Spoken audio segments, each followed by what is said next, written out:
Good morning mga kabisote! Gusto mo ba ng ulam na mura, masarap at simpleng lutuin? Halika at samahan niyo akong lamasin ng mga sangkap ng recipe na ito.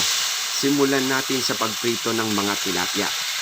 Ang goal natin dito ay maging golden brown siya per side.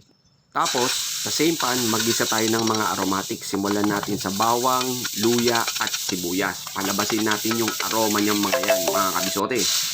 Kapag kasing bango na ni Mrs., sabawan mo na ng tubig hugas bigas, then timplahan mo ng patis at paminta.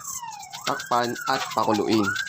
Kapag kumukulo na, ilagay na yung pinirito mong tilapia.